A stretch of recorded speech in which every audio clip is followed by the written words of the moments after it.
61 à 63. Celui qui me mange vivra par moi, dit l'Éternel. Et les disciples, eh bien, annonçaient le Christ. Ils apportaient de la nourriture. Ils apportaient le bon pain du ciel, qui est le Christ. Alléluia. Ils donnent de la nourriture en abondance.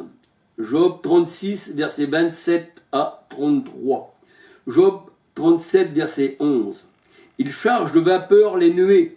Ésaïe 60, verset 8. Ésaïe 60, verset 8. Qui sont ces nuées qui volent vers leur colombier, la parole de Dieu nous dit. Le Seigneur dit, leurs évolutions varient selon ses desseins, c'est-à-dire des nuées, pour l'accomplissement de tout ce qu'il leur ordonne sur la face de la terre habitée. C'est comme une verge, la nuée. Alléluia. Exode 23, 24, 25, 26. Alléluia. 1 Samuel 12, verset 18. La parole de Dieu nous dit, il fait souffler son vent. Psaume 147, verset 18. Jean 3, verset 3 à 8. Il dirige les nuées, il fait briller ces nuées étincelantes. Comprends-tu le balancement de la nuée? Job 37, verset 11 à 16. Ésaïe 28, verset 2. Alléluia. Alors on peut dire que l'Église, fait de plusieurs membres, ne fait qu'un seul corps. 2 Corinthiens 12, verset 13 à 27. La parole de Dieu nous dit que tous les enfants de Dieu ne forment plus qu'un seul corps. Alléluia. Et si un membre du corps souffre, tous les membres souffrent. Alléluia. Et nous voyons que sur ce corps, il y a une tête, Colossiens 1,18, qui est le Christ qui dirige le corps. Alléluia. Et nous voyons que le corps ne fait qu'une seule masse. Ainsi en est-il du chandelier qui est d'une seule masse, fondu d'une or battu qui ne forme qu'un seul chandelier. Alléluia. 2 Corinthiens 12, verset 13 à 27. Si un membre souffre, tous les membres souffrent. Alléluia. Les 7 chandeliers représentent les églises. Apocalypse 1, verset 2, 3, 12, 13, 20. La menorah est faite d'une seule pièce en or battu. En or battu, l'or battu, ça représente les souffrances des enfants de Dieu. Il faut battre l'or comme on battait le blé. Il fallait broyer le blé. Si le grain de blé ne meurt, si on ne le met pas en poussière, eh bien on ne peut pas donner de pain. Il faut premièrement que pour donner un pain, qu'il soit mangeable, il faut qu'il passe par, on va dire, la meule qui le broie. Alléluia. Et qu'ensuite le boulanger, eh bien, on fait du pain et qu'on puisse le manger. Alléluia. Donc nous voyons que les disciples ont été battus de plusieurs coups de fouet. 40 coups moins 1, la parole de Dieu nous dit, alléluia, le chandelier était d'une seule pièce, en or battu. Exode 25, 31.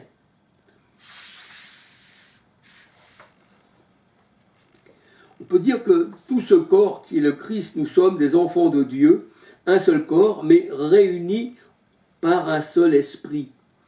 C'est pour ça que la parole de Dieu nous dit, le corps sans esprit est mort. Jacques 2, 26. Et la parole de Dieu nous dit, tous ceux qui sont nés de l'esprit sont esprits. Jean 3, 6. On est né de l'esprit. Job 33, verset 4. Malachie 2, 10. Nous avons un seul Père. Hébreux 12, verset 9. Alléluia. Nous sommes un seul esprit avec le Seigneur, bien que nous soyons plusieurs. Nous avons une seule pensée, la pensée du Christ. Alléluia. Nous n'avons pas reçu l'esprit du monde, mais l'esprit du Christ. Romains 8, verset 9. Celui qui s'attache au Seigneur est avec lui un seul esprit. 1 Corinthiens 6, 17. Car le Seigneur, c'est l'esprit. 2 Corinthiens 3, 17. Genèse 41, verset 38. Philippiens 1, verset 27. Acte 7, verset 59. Zacharie 4, 2, 3, 4, 5, 6. Quand le Seigneur parle du chandelier, et quand il dit que c'est par son esprit, ça veut dire que le chandelier représente l'armée céleste de Dieu. Alléluia. Et l'armée céleste représente son esprit parce que nous sommes tous animés de l'esprit du Seigneur par un seul esprit. 1 Corinthiens 12, 13. Alléluia. Le chandelier représente l'esprit de Dieu. Alléluia. Et représente le Christ lui-même. Alléluia. Qui habite les enfants de Dieu et qui les éclaire. Proverbe 6, 23. De ce fait, nous sommes des chandeliers. Apocalypse 2, 5. Celui qui ne fait pas la volonté de Dieu, qui est sur le point de mourir, parce qu'il ne fait pas la volonté de Dieu, voyez-vous, là, il est sur le point de mourir, pourtant il n'y a aucune arme qui l'a touché, mais là, il va mourir. Parce que là, il s'éloigne de Dieu, un peu comme l'enfant prodigue qui s'avait éloigné de Dieu, et là, qui mangeait la nourriture des cochons. Mais il rentre en lui-même, il dit, je retournerai vers mon Père. Et quand le Père l'attendait sur le chemin, il dit, mon fils, il était mort, mais il est revenu à la vie. Il ne fallait pas donc festoyer. Alléluia. Quand on s'éloigne de Dieu, on meurt. Alléluia. Quand on s'approche de lui qui est la vie, alléluia, bien, on a la vie. Alléluia. Apocalypse 2, 5. Alléluia. Le Seigneur il dit que nous sommes des lumières, nous sommes des chandeliers. Matthieu 5, verset 14. Le chandelier représente les églises et Christ. Et le chandelier ne sont qu'une seule pièce. Alléluia. Moi en vous et vous en moi, qui est le Seigneur. Alléluia. Vous en moi et moi en vous. Alléluia. Alors on peut dire que l'Esprit qui est l'Éternel, qui est le Christ, eh bien, saisit ses instruments. Nous sommes les instruments de Dieu. C'est pour ça que Paul était devenu un instrument de l'Éternel. Cet homme, je l'ai choisi pour qu'il soit mon instrument. Et combien il doit savoir qu'il doit souffrir pour moi. Alléluia. Donc nous sommes l'instrument du Seigneur. Et c'est lui qui nous choisit. Alléluia. Et nous devenons la voix de l'Éternel. Et nous pouvons dire, eh bien, comme les prophètes de l'Ancien Testament, non plus dans le Nouveau Testament, mais dans l'Ancien Testament, ainsi dit l'Éternel. 2 Chroniques 20, verset 14-15. 2 Chroniques 20, verset 14-15. Alors on peut voir son son dans Juge 13, 25. Juge 13, 25, eh bien, son son, l'Esprit de l'Éternel commençait à l'agiter parce que son son était un instrument de l'Esprit de l'Éternel lui-même. Juge 14, verset 6 à 19, quand l'Esprit saisit son son, eh bien, il déchira le lion, sans rien avoir à la main. Juge 14, verset 6, 19. Juge 15, verset 14, 15, 16. La force de son son ne lui venait pas de sa chevelure, ni de la mâchoire d'âne qu'il avait à la main, mais venait de la force de l'Esprit de l'Éternel. Juge 16, verset 20, 21, 28. Alléluia. Le Seigneur savait retirer de son son, parce que le rasoir ne devait pas passer sur sa tête. Et là, nous avons vu que le rasoir a passé sur sa tête, et ce qui a déplu à l'Éternel. Mais la parole de Dieu nous dit, les cheveux de son son commençaient à pousser, et il revenait dans sa consécration. Et il implora l'Éternel qui lui donna la force, d'écrouler le temple de Dagon. Alléluia, par la puissance de l'Éternel, sans rien avoir à la main. Alléluia.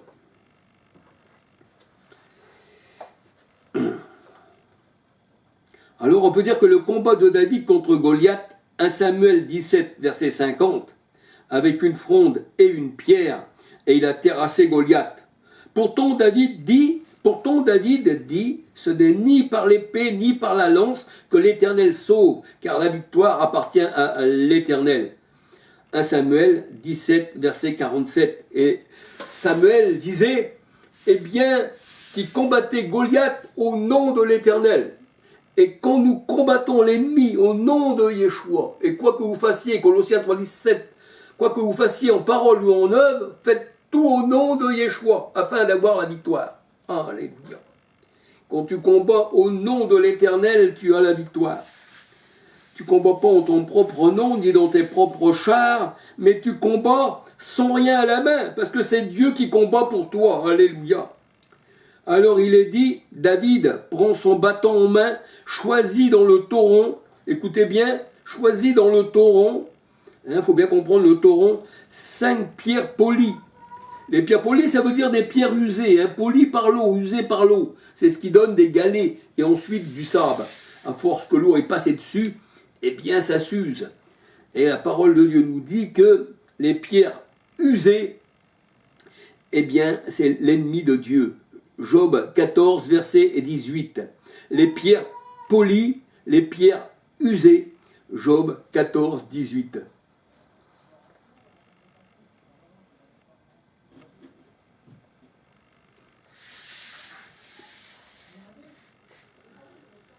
Alors, 2 Samuel 22, versets 5, 6, 7. Alléluia. On peut regarder les pierres. Le taureau a une grande importance spirituelle. 2 Samuel 22, 5, 6, 7. Psaume 18, verset 1, 4, 5, 6. Job 6, verset 15. Psaume 124, verset 5. Je vous donne des versets pour que quand vous lirez ces versets, vous verrez que les taurons ne sont pas des taurons à une manière où on comprendrait que c'est de l'eau, mais parce que Dieu a un langage spirituel pour les hommes spirituels, et c'est spirituellement qu'on en juge. Alléluia. Alors je vous donne des versets. Psaume 124, verset 5, Matthieu 7, verset 25, 27. Alléluia.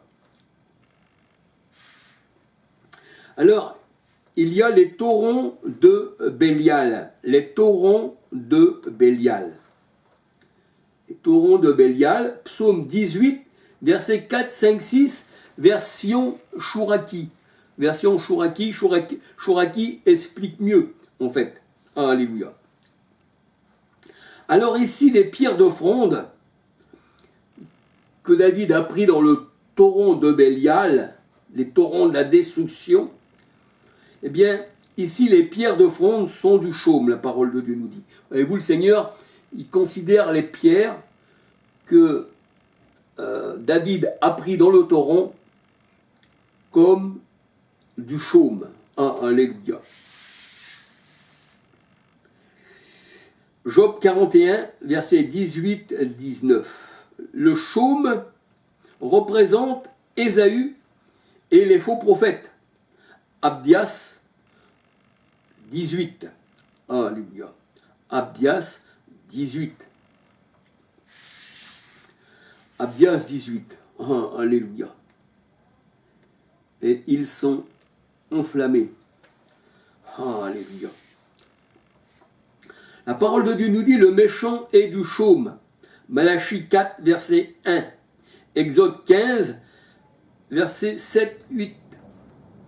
Ésaïe 5, verset 2, Ésaïe 5, verset 24, 25, 30. Joël 2, verset 5. Nahum 1, verset 10. Alors, en un mot, la fronde de David, en un mot, la fronde de David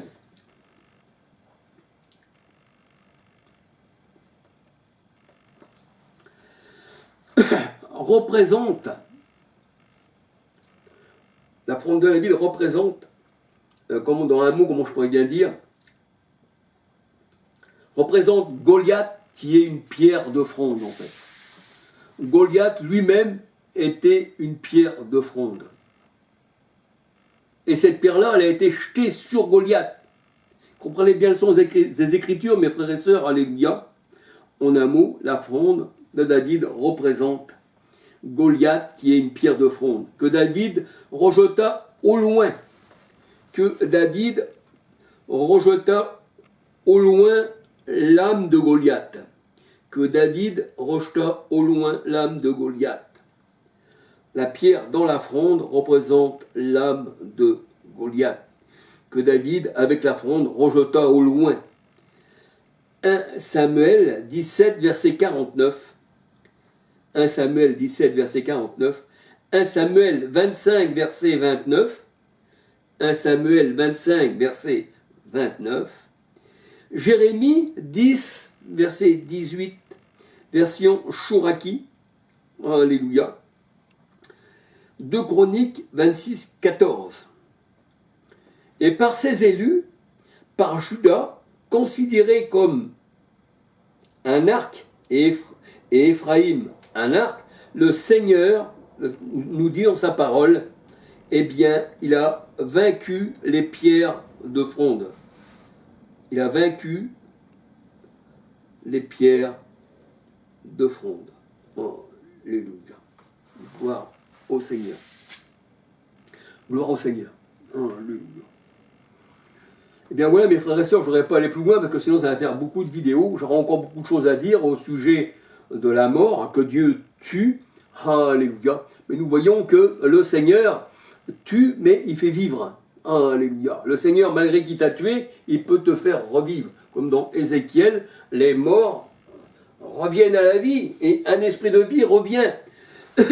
Quand Jérusalem, Israël a rejeté l'Éternel, eh bien, ils se sont éloignés des lois de l'Éternel et ils sont devenus comme des morts. Mais le Seigneur, il dit qu'il enverra quelqu'un, alléluia, et que les morts sortiront des tombeaux en Christ, alléluia.